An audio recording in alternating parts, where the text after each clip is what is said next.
Bienvenue, l'invité de TV5 Monde est au Salon du Livre et de la Presse de Genève. Je suis ravi de vous accueillir ici sur le studio de nos amis de la télévision suisse romande qui nous accueillent. Et Anne Cuneo est l'un des grands auteurs suisses. Depuis bien longtemps, vous êtes l'une des grandes figures de la littérature ici et vous avez choisi de marrainer un jeune auteur qui est à vos côtés, qui s'appelle Quentin Mouron. On va vous entendre tous les deux, mais d'abord, je voulais savoir, Anne Cuneo, pourquoi aider un jeune auteur ? Vous auriez vous-même souhaité avoir été aidé quand vous êtes arrivé ici en Suisse ? Je n'aurais pas souhaité. J'ai été aidée quand j'ai commencé à écrire. J'ai commencé par avoir de grosses difficultés et puis tout à coup j'ai trouvé des mains sympathiques et des gens sympathiques et c'est comme ça que j'ai été publiée pour la première fois. Mais j'aimerais juste corriger votre définition. Mon idée n'est pas d'aider Quentin, il n'a pas besoin de moi. Oui. Le livre qu'il a écrit... Il en a même écrit deux, regardez. Et voilà. Le livre de lui que j'avais lu ne me faisait pas penser que je devais l'aider. J'avais envie d'avoir un dialogue avec quelqu'un. Et il se trouvait que cette occasion était donnée de choisir un auteur qu'on ne connaissait pas, en fait. Et je me suis dit, c'est une chance. Et bon, voilà. Alors, Quentin, donc vous êtes ici, Au point d'effusion des égouts, c'est le premier livre, premier roman, et le deuxième c'est Notre-Dame de la Merci. Le premier ça se passait à Los Angeles, le suivant c'est au Québec, et on peut dire que vous êtes à la fois suisse et canadien. Exactement. Pour vous présenter, quand Anne Cuneo dit « j'ai envie de vous apporter quelque chose », qu'est-ce que vous lui répondez ? Bon, je commence par lui répondre que j'espère que ce sera réciproque, et puis ensuite... c'est vrai qu'avec Anne, je crois qu'on a tout de suite eu un rapport qui était intéressant. C'était pas un rapport de force, justement, maître-élève. C'était pas non plus une attente de conseil et puis un oracle qui surgit. C'était vraiment, je pense, quelque chose de réciproque.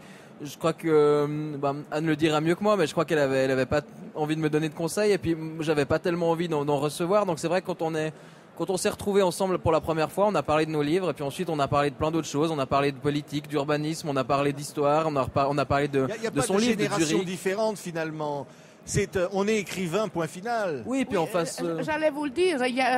Dans l'écriture, il n'y a pas d'âge. Oui. On apprend des choses techniques, mais quand on commence à écrire un roman. On se lance dans le vide comme si on avait 15 ans. C'est-à-dire, on a 15 ans, même si on en a 80. Là, le dernier, ça s'appelle La Tempête des Heures, Anne Cuneo. Oui. Ça se passe dans les années 40. Vous y racontez cette Suisse dans la crainte de l'invasion allemande et une troupe de théâtre avec des Juifs qui craignent évidemment pour ce qui va se passer. Et c'est dans cette ambiance que vous avez écrit ce nouveau livre. Oui, j'avais deux buts en écrivant ce livre. D'une part, ramener à la mémoire une période qui a été tellement importante pour tous les gens qui l'ont vécu. J'en ai connu un certain nombre dans le monde du théâtre qui avaient vécu ça. Et 50 ans après, sans que vous sollicitiez rien, ils vous en parlaient. Cette nuit du 10 mai, elle était restée ancrée en eux. Cette nuit où toute la Suisse a cru que les Allemands entraient en Suisse, elle était restée ancrée en eux. Et cette troupe de théâtre, en plus, elle avait cette particularité d'être composée entièrement d'Allemands et d'Autrichiens juifs.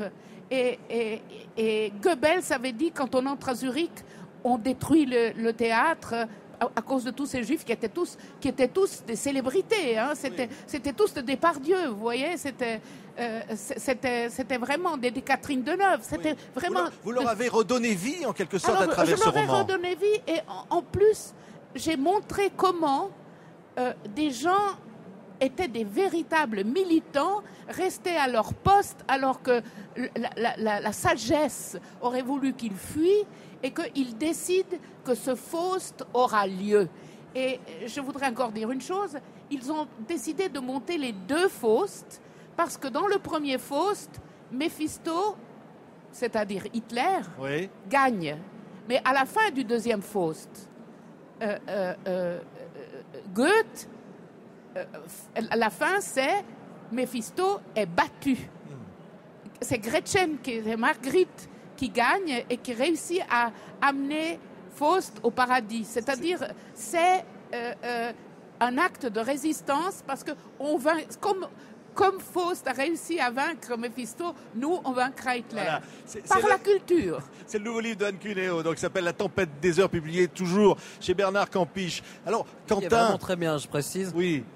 Quentin Mouron, vous, Au point d'effusion des égouts, ça a été le premier livre comme ça. Et quand on écrit un premier livre, on est comment quand on est jeune comme vous, avec un t-shirt Motorhead, là, voilà, sur vous. C'est la nouvelle génération. Bon, je crois qu'on est même comme quand on a une chemise bleu ciel. Je pense que c'est pas plus facile. En fait, c'est vraiment. C'est vrai. Je pense que c'est vraiment évidemment le premier livre. Je sais pas si le deuxième a été plus facile à écrire, mais c'est vrai que le premier où il y a non seulement l'écriture, mais encore toute la question de l'édition, de la question de savoir où est-ce qu'on va tomber, comment est-ce que ça va se passer. Donc c'est vrai que c'est toujours quelque chose qu'on a en tête et puis qui interfère avec l'écriture. Après, c'est vrai qu'il y a eu 4 versions pour ce petit livre, même si on a dit qu'il était trop petit, mais c'est pas vrai. Il a fallu 2 ans, 4 versions, et puis ensuite ça a donné quelque chose. Hein, voilà. Oui, ça fait quand même 2 ans de travail, c'est pas rien. Et puis Et ce style, comment on trouve un style? Parce que tout le monde dit vous avez un style. Hein, c'est ça, Anne. Il y a quelque chose. Bon, à mes yeux, je crois qu'on le trouve pas. On continue vraiment à le chercher chaque fois, et j'ai l'impression que le deuxième livre, il y a déjà un saut au niveau du style, c'est complètement différent. Et puis le troisième qui va sortir en août, c'est encore différent. Donc c'est vrai que c'est quelque chose qui évolue, qui à mon avis va continuer à évoluer. J'espère. À mon avis, quand vraiment je me dirais là, j'ai trouvé un style, ce sera peut-être le moment de me recycler. Vous savez ce que disait Jean-Paul Sartre? Quand on me parle de style, je réponds vous avez dit quelque chose en grec. Et alors, évidemment, il va chercher, il va inventer. Et c'est-à-dire qu'en fait, la littérature, c'est une forme d'imagination, d'invention permanente. On peut toujours inventer quelque chose, Quentin. Quand on voit tout ce qui a été écrit, quand on est à côté de Anne, avec tout ce qu'elle a écrit. Bien sûr, mais je crois que d'une part, on n'a jamais lu tout ce qui a été écrit, donc ça, c'est déjà un avantage. Et puis en plus, non, je pense que... Évidemment, je veux pas mentir, c'est vrai que c'est difficile de se dire. Bien sûr, on doit se positionner, surtout quand on est à Genève dans un salon comme ça où on voit tellement d'auteurs. Mais en même temps, quand on écrit un livre, on est seul face au pas au papier, face à mon ordinateur, mais enfin face à la page blanche quand même sur Word. Donc c'est vrai qu'on n'a pas tout cet héritage pesant qui est derrière soi. On est vraiment avec quelques auteurs de référence et face à la page blanche. Mais Anne Cuneo, vous me disiez avant de commencer cette émission en public ici, dans ce salon du livre et de la presse de Genève, vous avez devant vous 2 Suisses typiques, c'est ça? Alors vous venez, vos parents étaient italiens, vous venez de France, vous installez ici, lui il est canadien à moitié, et vous dites on est des Suisses typiques. Mais oui, mais je dis ça en plaisantant, c'est une allusion politique, n'est-ce pas? Parce que la Suisse est obsédée par trop d'étrangers. Et quand vous regardez de près, il y a beaucoup de Suisses, même parmi ceux qui disent qu'il y a trop d'étrangers, qui sont eux-mêmes au départ des étrangers, parce que de toute façon, on est toujours l'étranger de quelqu'un, n'est-ce pas? Oui, c'est ça, hein, Quentin. Oui, voilà. D'ailleurs, le 9 juin, je vais voter contre la loi sur l'asile. Ah bon? Toi aussi? Oui, moi aussi. Eh ben, c'est là-dessus qu'on va se quitter alors. Hein. On remercie vraiment le public ici d'avoir été avec nous. On est au Salon du Livre et de la Presse de Genève avec nos amis de la télévision suisse romande qui nous accueillent. On était vraiment ravis. Merci à tous les deux à vous. et bonne chance. Merci beaucoup.